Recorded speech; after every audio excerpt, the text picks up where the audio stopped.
नमस्ते फ्रेंड्स, मैं आप सभी का मेरे चैनल में स्वागत करती हूँ।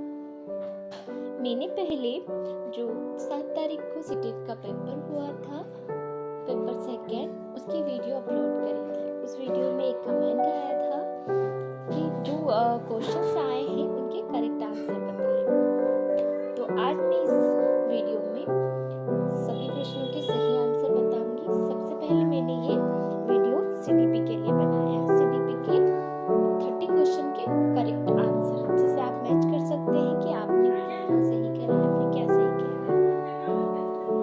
ठीक है, ये वाला सेट है वाई सेट, जिसके मैं आंसर की बता रही हूँ।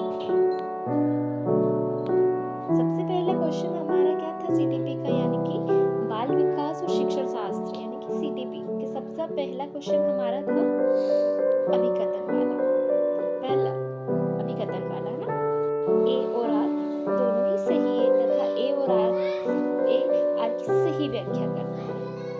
अब हमारा है क्वेश्चन नंबर सेकंड, निम्नलिखित में से कौन सा कक्षा में विविधता को बढ़ावा देने के लिए एक तरीका नहीं है?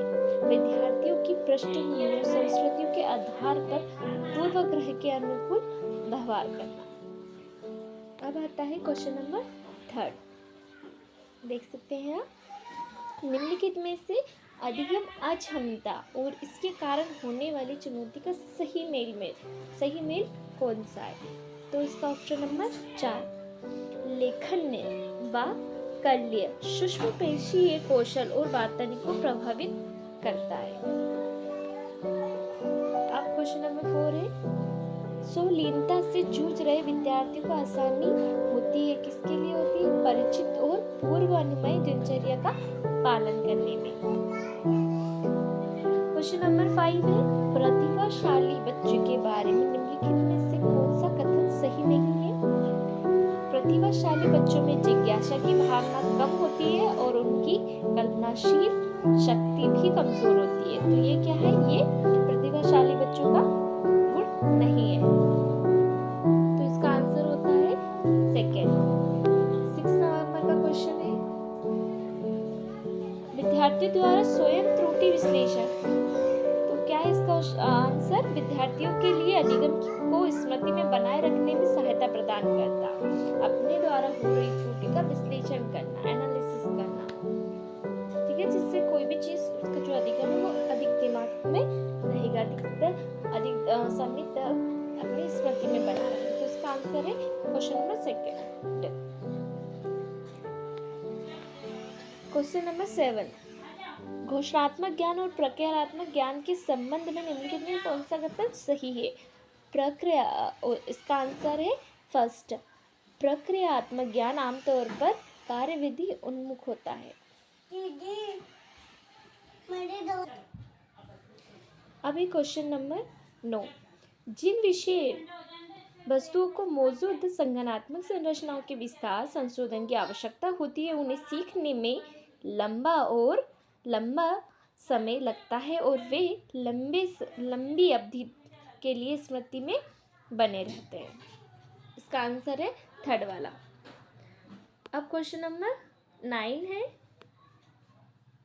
2 अभिकथन दे रखे हैं। इसका आंसर है दोनों अभिकथन सही है और ए और आर की सही व्याख्या करते हैं, यानी कि थर्ड ऑप्शन करेक्ट है।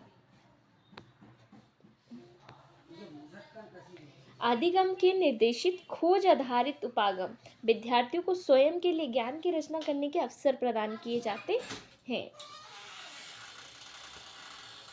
क्वेश्चन नंबर 11 का आंसर है सेकंड वाला, निम्नलिखित में से कौन सी रणनीति बच्चों में वैचारिक समझ विकसित करते समय प्रभावी नहीं है?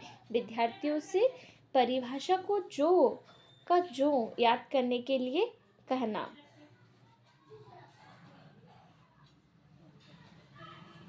क्वेश्चन नंबर 12, एक सक्रिय माध्यमिक विद्यालय कक्षा के किसके सैद्धांतिक सिद्धांतों पर स्थापित की जानी चाहिए? तो आंसर है सामाजिक रचनावाद, पहला ऑप्शन। अब क्वेश्चन नंबर 13 है, इसका आंसर है पहला वाला, ए सही है लेकिन आर गलत। अभिकथन सही है पर उनका कारण गलत है। क्वेश्चन नंबर 14, इसका आंसर है थर्ड वाला। एक माध्यमिक स्कूल शिक्षक छात्रों को रणनीतिक स्वप्रेरित शिक्षार्थी बनाने में किस प्रकार का सक्षम बना सकता है? छात्रों को उनके अध्ययनात्मक ज्ञान और कौशल विकसित करने के लिए प्रोत्साहित करके। क्वेश्चन नंबर 15 का आंसर है फोर्थ वाला। निम्नलिखित में से कौन सा आंतरिक अभिप्रेरणा का उदाहरण है? व्यक्तिगत रुचि, कार्य के आनंद से अभिप्रेरित अभिप्रेरणा। क्वेश्चन नंबर 16 का आंसर है थर्ड वाला। क्या क्वेश्चन दिया था? निम्नलिखित प्रश्न में किस बहस पर प्रकाश डालिए। तो आपको जो स्टैंजा दिया था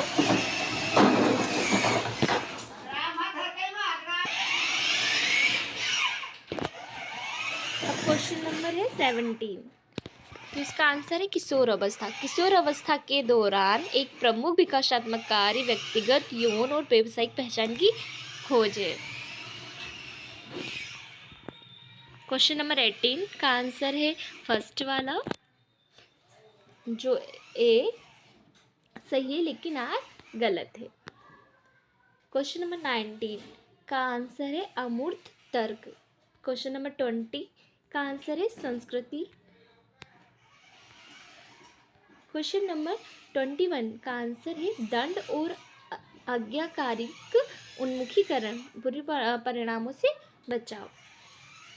क्वेश्चन नंबर 22 का आंसर है बच्चे अर्थ निर्माण की प्रक्रिया में शामिल होते हैं। क्वेश्चन नंबर 23 का आंसर है बच्चों में बहुत क्षमता होती है जिसमें वे कार्य भी शामिल होते हैं जिन्हें वे दूसरों के सहयोग से कर सकते हैं। क्वेश्चन नंबर 24 का आंसर फर्स्ट वाला ए सही लेकिन आर गलत।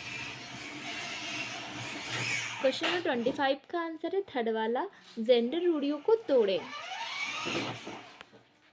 क्वेश्चन नंबर 26 का आंसर है सेकेंड वाला, ए और आर दोनों ही गलत हैं।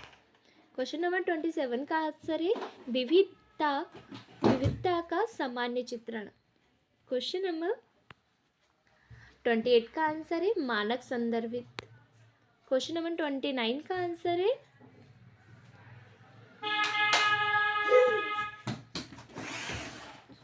फोर्थ वाला। पहला वाला है आपका, आकलन को छात्रों के अध्ययन करते समय संज्ञानात्मक प्रक्रिया को प्रभावित करना चाहिए और आकलन को अपने आप में सीखने के अनुभव के रूप में काम करना चाहिए। क्वेश्चन नंबर 30 लास्ट है सीटीपी का क्वेश्चन, इसका आंसर है थर्ड वाला। क्वेश्चन क्या है? निम्नलिखित में से कौन सा प्रश्न विद्यार्थियों के उच्च स्तरीय आलोचनात्मक और विश्लेषण और चिंतन कौशल को बढ़ावा देगा? एक ही घटना को दर्शाने वाले दो अखबारों के लेखों में निहित मान्यताओं की पहचान करके। आपके सीडीपी के 30 क्वेश्चन के आंसर मैंने आपको इस वीडियो में बता दिए हैं। आपको अब मैं next video science and maths के आंसर बताऊंगी, तो आपको अगर आप इसी चैनल से जुड़े रहिए। Thank you so much.